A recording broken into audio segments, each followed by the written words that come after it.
Thank you, Mr. Speaker. Mr. Speaker, I rise to move that motion number 13 on page 7 of today's order paper, that this Honorable House adopt the report of the Committee of Selection on the recomposition of the membership of the Standing and Select Committees of Parliament. Mr. Speaker, in doing so, I present the report of the committee.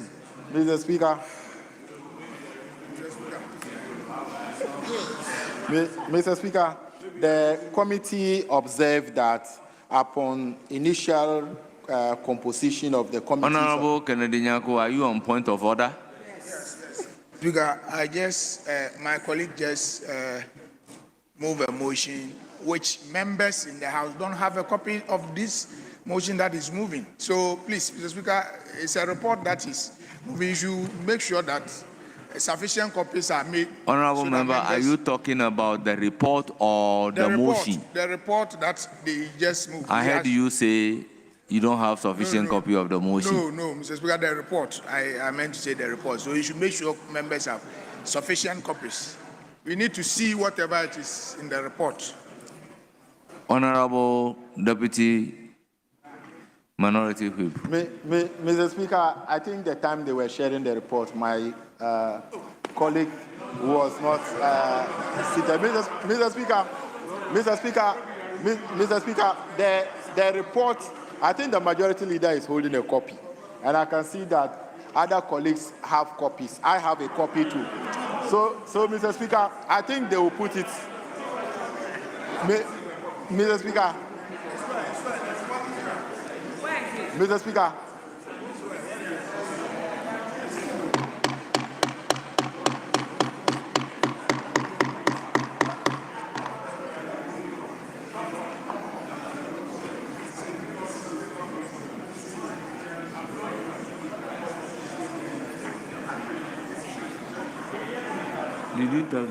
Did you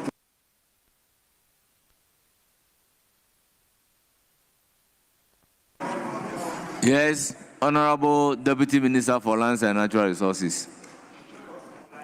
What do you have to say? Mr. Speaker, we've always been saying that this is a house of records. And we are here to represent our constituents. Whatever happens here, it is for us to also tell our constituents what is happening here. You come here and certain things happen and you don't know what exactly is happening. We are saying that that particular document has to be shared to every member of parliament before we proceed. You live here and the media asks you questions and you can't answer. Meanwhile, you are in the chamber. I think we should move away from this kangaroo kind of laying things. And so I ask that, Mr. Speaker, you ensure that we get copies before we proceed. I'm grateful for this opportunity.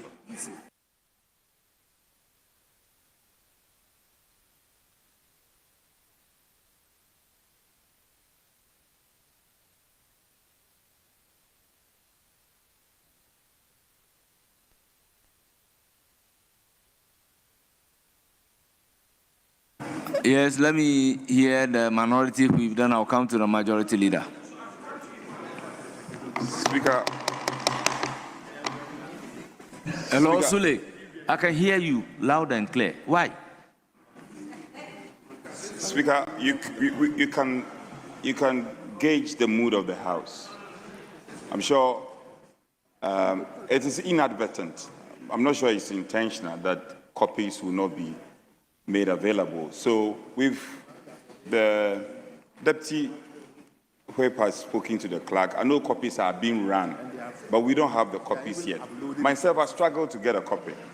So with that, may I suggest, if the majority leader will agree, may I suggest we can start off with item 9. And then intermittently, when we have break, or when we find it prudent, we could take that motion.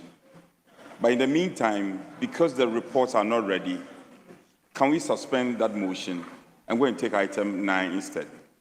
So I humbly suggest.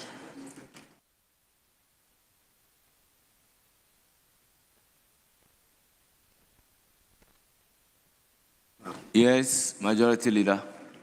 Mr. Speaker, this small business that Speaker assigned Honorable Habib to perform, members are up in arms against him. This small business, at least allow Honorable Habib to also, chop some small posts. This is Speaker's committee. It's not Honorable Habib's committee. Honorable Habib is only trying to help Speaker out because Speaker is the chairman of the Committee of Selection. But given that we don't have enough copies for members, we will not belabor the point. We will go to item 9A, Mr. Speaker, so that we can commence the commentary on the budget statement and economic policy of the government for the year ending 31st December 2026. Mr. Speaker, the ground rules, I believe, have been agreed on. The number of speakers per day also agreed on. And the sectoral focus of the debate has also been agreed on. But I urge members that even as we have agreed to allow free flow of debate, let's also be factual in the debate, because when you are not factual in the debate, it becomes difficult to allow you to proceed for the purposes of the records. This is the House of Records. And so when you churn out wrong figures in a debate, in as much as we want the debate to flow freely, you will find colleagues wanting to stop you so that they can correct the records. So I urge colleagues that in the debate, let's keep to the records. And if, you are clear on the accuracy of your records, I can assure you that members will not heckle you. So, Mr. Speaker, we can take item 9A. Yes. Speaker, I want the Majority Leader to be relaxed, especially when he's referencing records. We have copies of the budget, and we are going to play back your records to you. That's what we'll be seeking to do today and Friday. So don't believe it about records. Your records look beautiful on the face value of it, and we'll play those beautiful records to you. But allow the debate to flow. Let's allow the debate to flow. We on our side, we have a beautiful blend. We have wonderful members of parliament, first-time members who are eager to speak after perusing your budget. So we have a wonderful blend, and you can't help it but just admire our side. So, Speaker, Majority Leader shouldn't be afraid. We will reference his records, and we'll play back his records too. And happily, the finance minister was seated here. We want him to be in the house. The inaccuracies, we'll point the inaccuracies to him. Where we have to correct him, we'll correct him. So don't be afraid. Mr. Majority Leader, sit, relax in your seat, and enjoy the flight. Yes, Honorable Majority Leader. Mr. Speaker, I'm sure everybody knows who is likely to be afraid in this debate. And I'm sure that when it comes to records, everybody knows who will be running away from their records. Who will be running away from their records. So I'm just indicating that all sides, because we want the debate to flow. So members should make sure that they keep to the records. The records are known. They are in the various budget statements, government documents, and etc. And we want the debates to flow. But at the same time, we want accuracy so that we don't find a situation where we want to heckle each other. Thank you very much. Honorable members, we will now commence the commentary on the statement made by the Honorable Minister for Finance on the budget statement and economic policy of government for the year ending 31st December 2026. So I will start with the majority side by giving the floor to Chairman of the Finance Committee, Honorable Asik Adongo. You have 15 minutes. Thank you, Mr. Speaker. Mr. Speaker, it was refreshing to hear my minority chief whip indicate that they will point out any inaccuracies. But what he did not say, that they will praise the president and the finance minister where they feel that the budget provides better hope than they have seen for many years in this House. Mr. Speaker, I want to thank the Finance Minister for delivering such an inspiring statement to the people of Ghana, and for the people of Ghana to have given the mandate to His Excellency John Dramani Mahama to refix the mess that this country has been known for 8 years. Mr. Speaker, we started 2025 with a budget that was saddled with a number of challenges to the economy. Mr. Speaker, just to recap, we're running an economy that nobody was willing to give us money because our predecessors had run this economy into a bankruptcy, and all the rating agencies had agreed that we were running a junk economy, and no investor gives money to a junk economy. So we had to navigate this problem and find a way to finance the development of our country without recourse to those who had previously given us $3 billion a year, and we still could not make use of it. Mr. Speaker, in addition to that, we inherited an IMF program that had derailed. We had missed most of the benchmarks that we needed to implement, and this government, even in the face of the lack of funding, had to work very assiduously to ensure that we brought the IMF program back on track. Mr. Speaker, the country was faced with significant fiscal and external vulnerabilities. We had an economy where, for so many years, we were running this economy as if there was free money from people, so we're not cutting our coat according to size. Mr. Speaker, we're very reckless, to say the least, in borrowing and in managing the fiscal space. Mr. Speaker, externally, we experienced serious heightened external vulnerabilities. And what that meant was that at some point in time, this country had only reserves that could last for 0.8 months, less than 2 weeks of reserves to manage this economy. So we just didn't even have the external reserves to import critical essential drugs just to keep us alive. Mr. Speaker, this government had to deal with such a situation. Mr. Speaker, we were also facing serious monetary crisis. Inflation was all over the place. At some point, inflation in Ghana was 54%. Mr. Speaker, to put that in perspective, if anybody was to give you money, he needed to get a return that is slightly above inflation. So if inflation is 54%, it means that for somebody to give you money, you must give him 54% plus a margin to cater for a real return. So you could not borrow for less than 60% under the government that we inherited. Mr. Speaker, we also knew that the exchange rate was all over the place. For almost 8 years, we had borrowed on the market over $60 billion, and yet we could not manage the cedi. $60 billion was thrown at the cedi, but we ended up with the cedi being selling at 17 cedis. That was the situation that we inherited. Mr. Speaker, today, some people are complaining that this economy, we pumped in $1.4 billion and they have never heard it before. But they were comfortable to pump $60 billion into that economy and they never complained. But Mr. Speaker, it is a fact that we never pumped $1.4 billion into the economy. What we put into the economy was forests that were generated by the economy. Mr. Speaker, a very simple question. If you set up a gold board, and that gold board that you set up, our importers into the country go to the banks, and they say that they need let's say $250 million in 1 week to import goods into this country.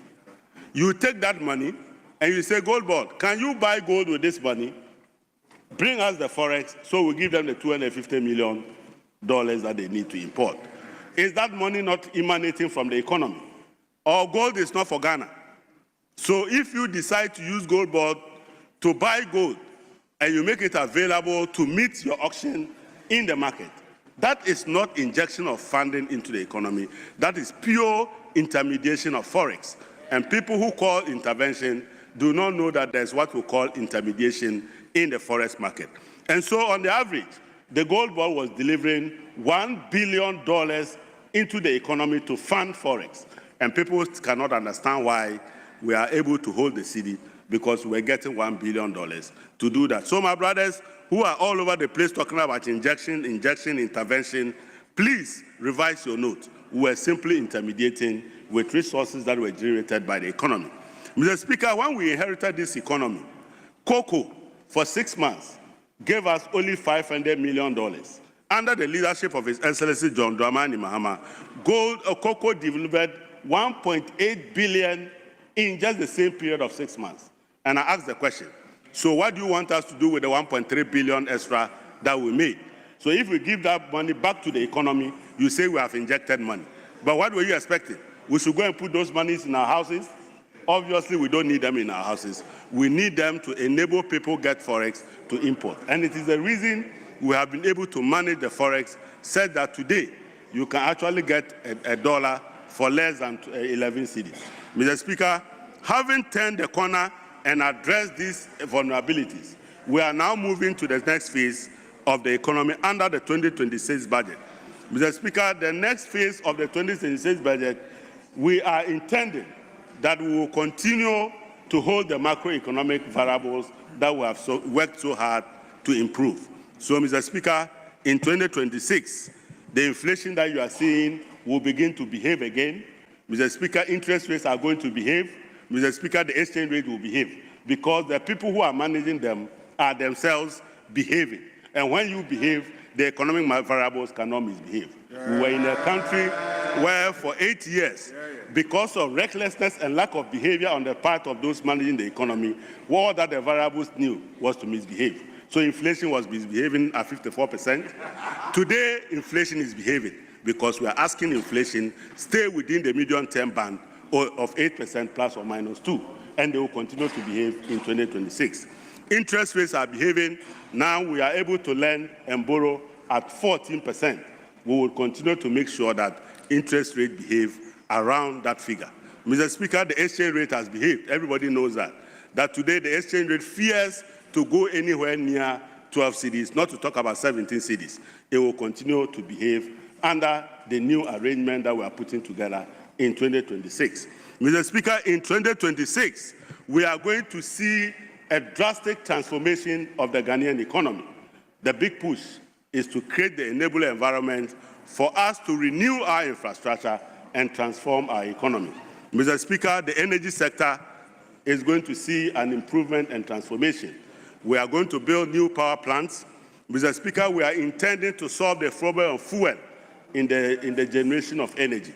And as a result, the Minister for Energy and the Minister for Finance are working to ensure that we add another processing plant, which will be able to create no less than 150 million standard cubic feet of gas. And that will be a transformation that the people of Ghana know. Mr. Speaker, there will be transformation in aviation. Today, we know that Terminal 2 is not working. We want to make sure that Terminal 2 works, and we will build a Concorde from Terminal 2 to Terminal 3. So you can actually come to Ghana through Terminal 2, and you need to transit through Terminal 3. You just board a Concorde, and you are in Terminal 3. We want to build a multi-story car park for those of you who miss your flight, because anytime you get there in the evening, you cannot get to the car park.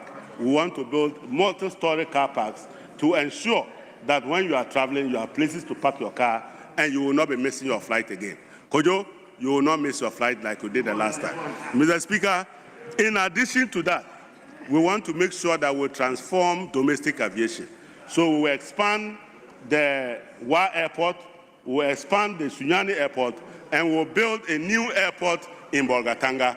Mr. Speaker, that is the work that His Excellency is bringing to Ghana.